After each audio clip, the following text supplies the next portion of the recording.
ఏంట్రా ఏంటది?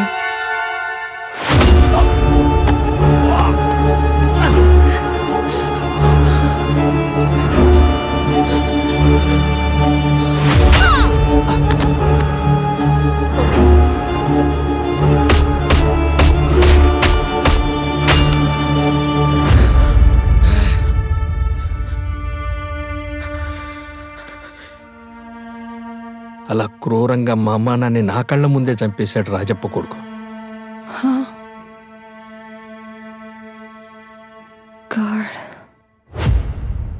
వాడు చేసిన హత్యలన్నీ నేను చేసినట్టుగా చెప్పి నన్ను ఆ కేసులో ఇరికిచ్చి నేను జైలుకి వెళ్ళేలా చేశాడు ఆ మూర్ఖుడు.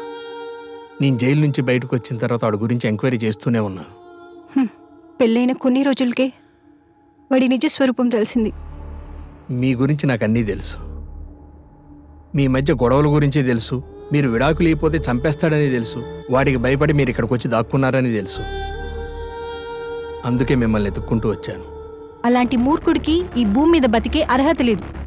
అలా జరగాలంటే దానికి మీ హెల్ప్ కావాలి. నేనేం చేయాలో చెప్పండి. Very simple. మీరు తనతో క్లోజ్గా ఉంటూ విడాకులు విత్డ్రా చేసుకుంటానని తను నమ్మించి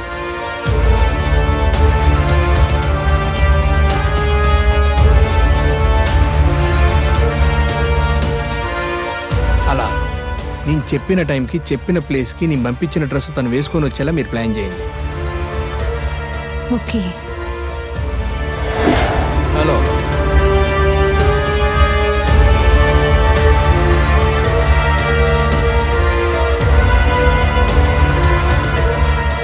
గుర్తుపట్టావా mister Vishwanath, son of Rajappa?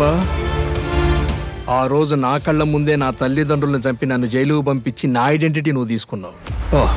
నువ్వా? ఇప్పుడు నిన్ను చంపి నిన్ను పైకి పంపించి నీ ఐడెంటిటీ నేను తీసుకుంటాను.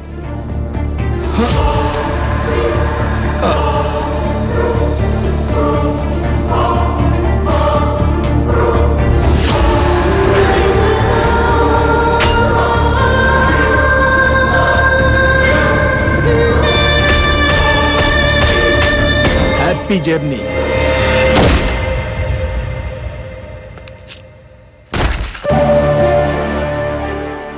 ఇప్పుడు పోలీసులు సమాజం దృష్టిలో లాయర్ విశ్వనాథ్ చనిపోయాడు. నేను అభిరాముని. నా ఐడెంటిటీ నేను తీసేసుకున్నాను. మీరు కోరుకున్నట్టే మీ విడాకులు మీరు తీసుకొని మీ లైఫ్ని మీరు హ్యాపీగా లీడ్ చేయండి. Thank you sir. బాయ్ అండి. Bye. Wow, what a brilliant plan.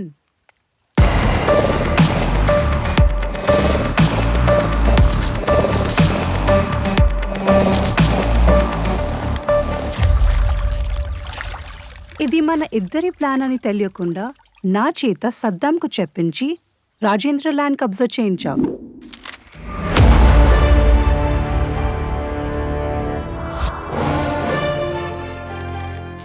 రాజేంద్రని ఎందుకు టార్గెట్ చేశావు?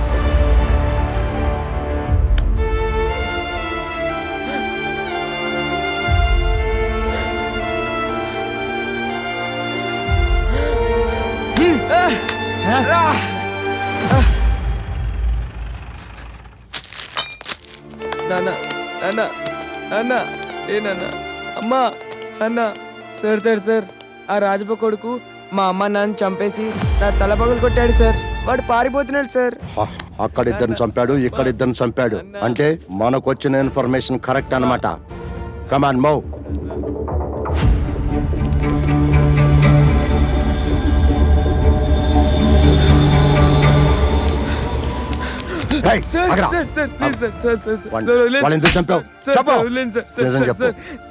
నేను రాజప్ప కొడుకును కాదు డాక్టర్ కొడుకునని ఎంత ప్రాధాయపడ్డా ఆ రాజేంద్ర వినిపించుకోలేదు.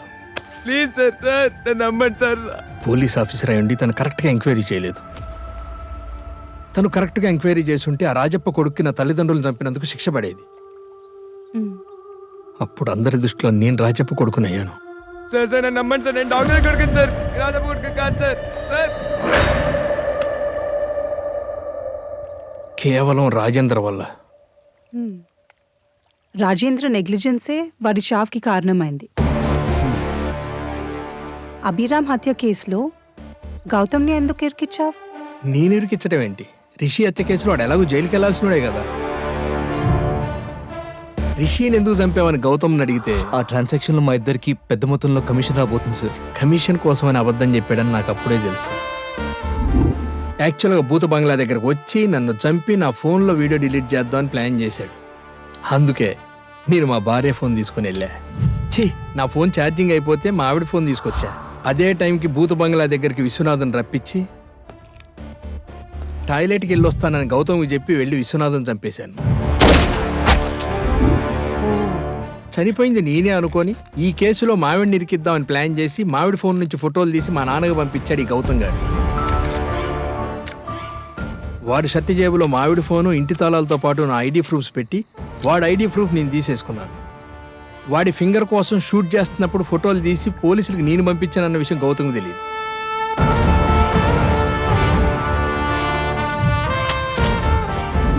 పాపం ఫోటోలు చూసి నేను చనిపోయాను అనుకుని మా నాన్న తెగేచ్చాడు.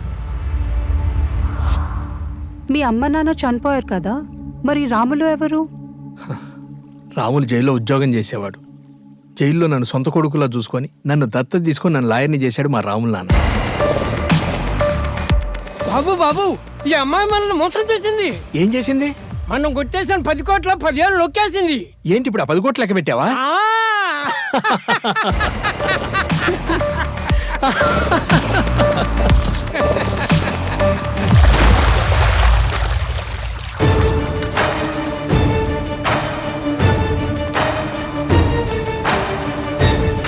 ఆ రోజు మేము చూసిన ఫుటేజ్ ప్లే చేయి.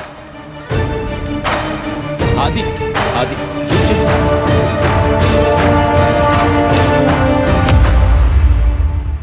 ఇద్దరు వ్యక్తులు ఒకే ప్లాన్ ఒకే సమయంలో వేశారు. అదే ప్లాన్ బి. గౌతమ్ ట్రైన్లో రాజమండ్రికి వెళ్ళి హైదరాబాద్కి ఫ్లైట్లో వచ్చి విశ్వనాథ్ని చంపి తన ప్రియురాల్ని పెళ్లి చేసుకుని కొట్టేసిన 10 కోట్లతో హ్యాపీగా బతికేద్దాం అనుకున్నాడు. అవి ఫేక్ నోట్స్ అని తెలియక విశ్వనాథ్ బాంబేకి ఫ్లైట్లో వెళ్ళి తిరిగి అదే రోజు సాయంత్రం బస్సులో హైదరాబాద్ వచ్చాడంటే ఖచ్చితంగా దీని వెనకాల ఏదో చాలా పెద్ద ప్లానే ఉండుంటుంది. ఆ ప్లాన్ గురించి వెంటనే ఎంక్వైరీ చేయండి. సార్. రైట్. అసలు ఆ ప్లాన్ ఏమై ఉంటుంది?